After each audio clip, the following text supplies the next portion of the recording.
Greetings, friends. It's me, Wayman29, on again. This is a video going out to Yahshua, my Lord. Hey, Jordan, it's me, Wayman29 again. Sorry, I probably overreacted in the last video. I don't want to be like a circling vulture, and I don't really care about making people think the way I do. So,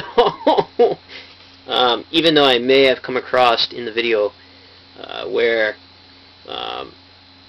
you may have thought that I thought that you were on a hinge of coming to some kind of conclusion that would change your whole belief system, I don't really care about that.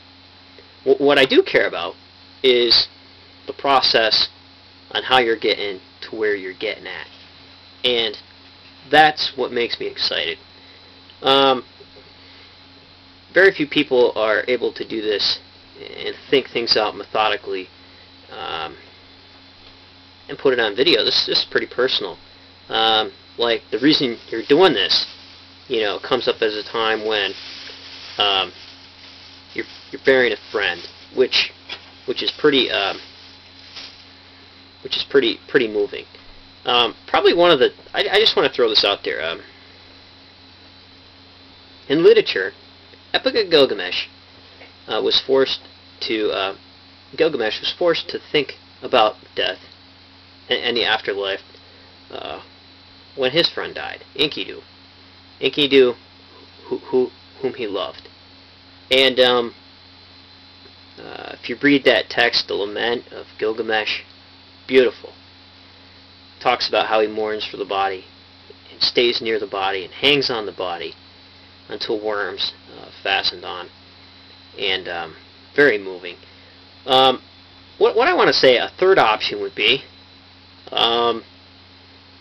gospel writers.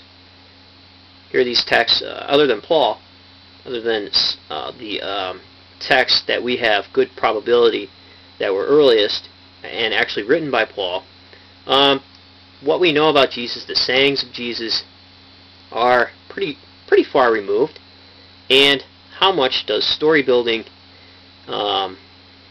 addition of stories naturally, additional works, theological ideas put into the mouth of Jesus by people who to explain who they thought Jesus was.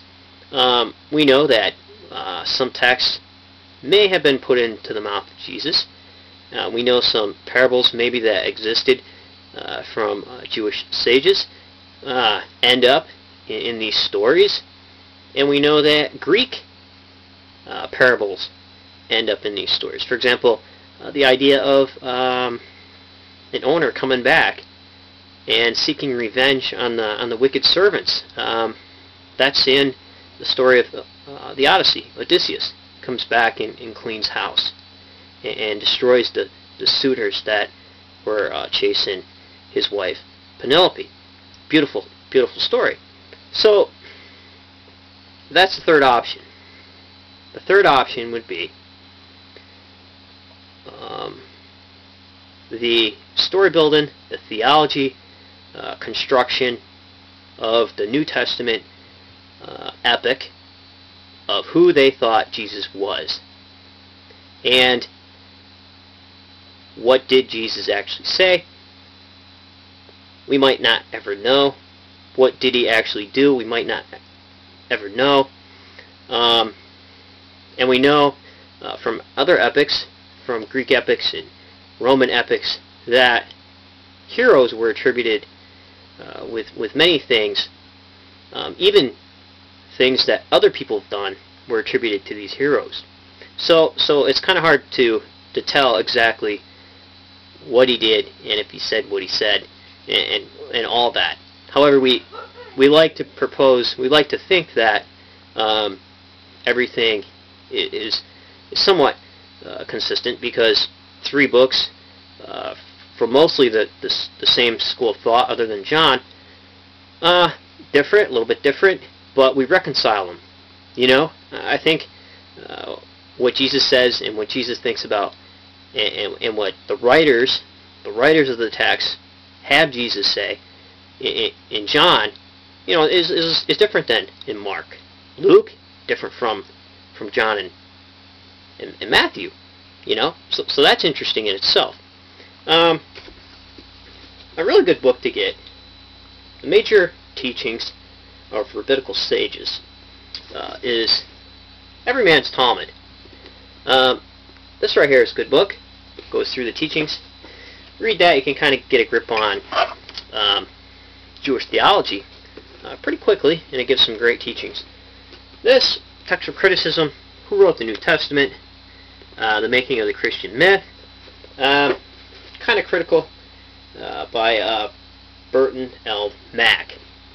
This one is what made me come to some conclusions and read the literature a little bit differently. Then, of course, Bart Ehrman came out with his great books. This is the New Testament, a historical introduction to early Christian writings. He talks about Platonian influence on Christian texts, Greco-Roman influence on Christian texts, and discusses the Gospels and whatnot. It's an excellent textbook. You can pick it up used. They're all cheap. You could go to ABE Books. But so that would be a third option. The writers writing what Jesus said, and not placing in miracles, placing in stories, maybe, placing in teachings, maybe, placing in parables, maybe, placing in their ideas of hell, maybe, and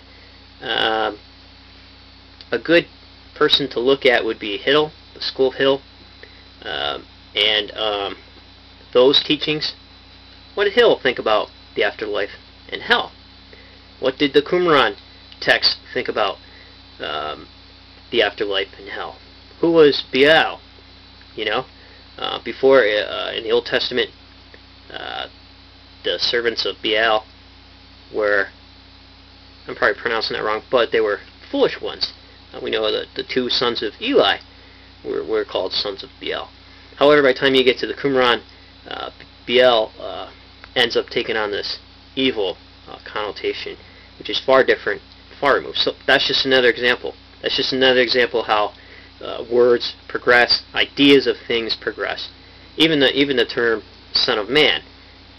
Son of Man, how the Gospel texts use it, is not the same idea on how Ezekiel used it.